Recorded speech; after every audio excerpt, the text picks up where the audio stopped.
we are live. Good to see you. Facebook, we are live as well.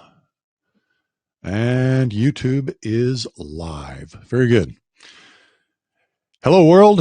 It's Jack Heald, the dad you wish you had. Today is Thursday, January 23rd, 2020. My oldest daughter-in-law's 39th birthday. Congratulations, Brianne. I'm looking for my coffee, which I put down somewhere. Ah, where did I put my coffee? I left it in the microwave. Oh, my God. What an awful thing. All right, I'm going to pour myself another glass here. My Bodum. If you guys drink coffee anyway, other than with a French press, you're crazy. All right. I've got some coffee that's warm but not hot. Let us stop right now and drink a toast to this present moment. It's good to be alive.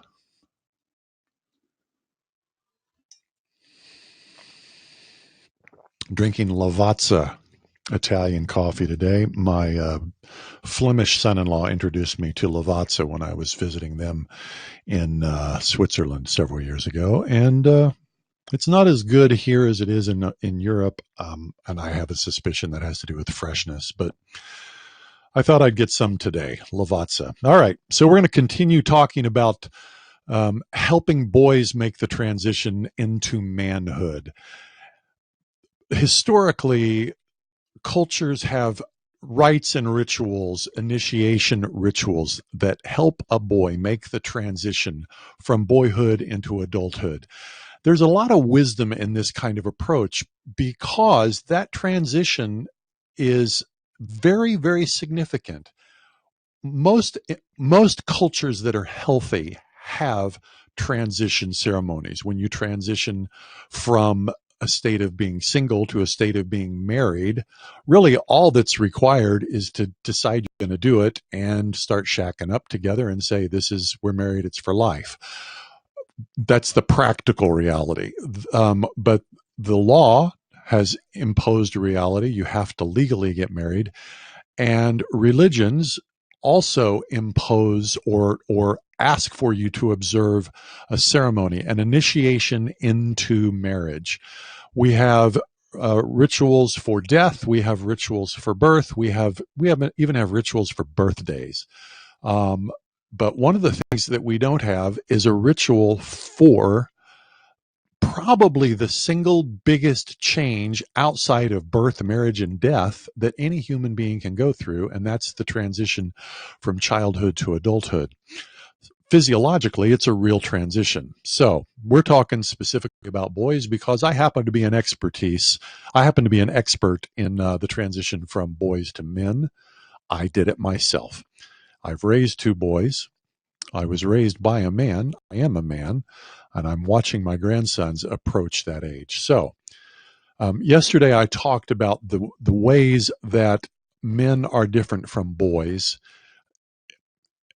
and beyond just the physical. So we've got the psychological differences, the emotional differences, the volitional differences, and the differences in appetite. As a man, you pick up an appetite that you don't have as a boy. That's the appetite for sex, and that particular appetite will dominate your life outside of the appetite for food and for air. The sexual appetite is the strongest that a man experiences.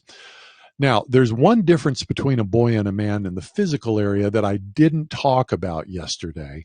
The external physical differences are quite obvious, but there's also another physical difference, and that's the change from dependent to independent.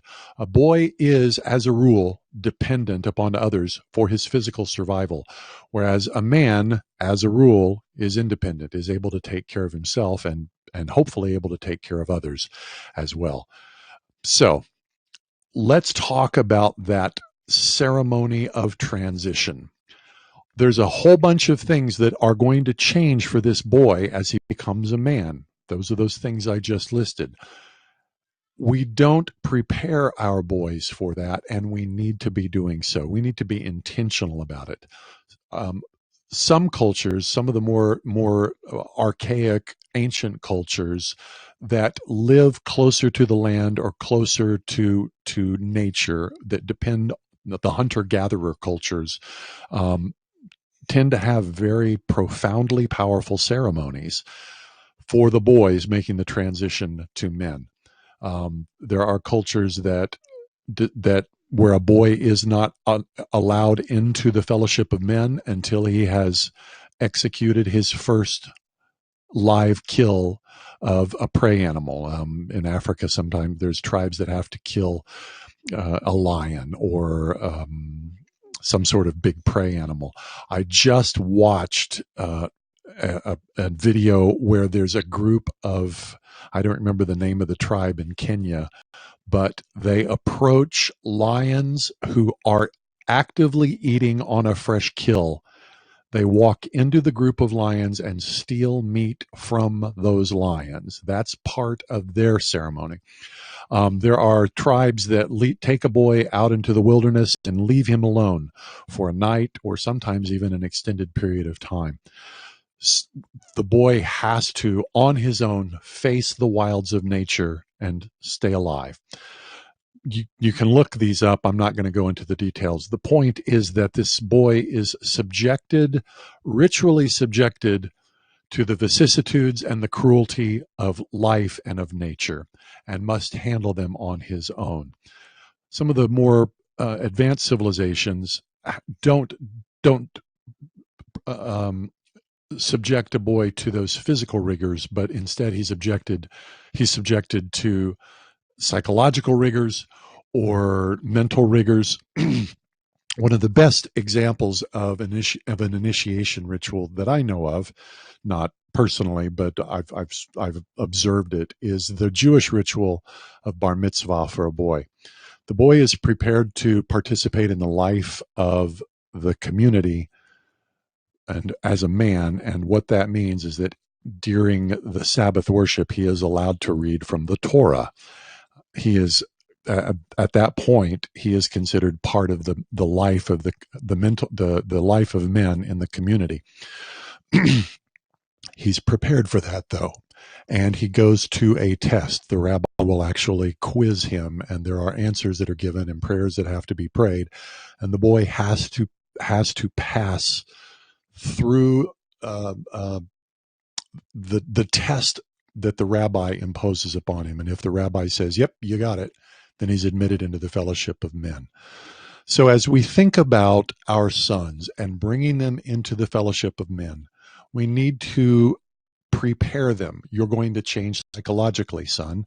You're going to change mentally. You're going to change in terms of your will. You're going to change in terms of your appetites. You're going to change in terms of your physical dependence upon your mother and your father. All of those things are coming, and we are going to subject you to a test or a series of tests to see if you are ready for manhood, to be welcomed into the company of men. I'm going to say one more thing.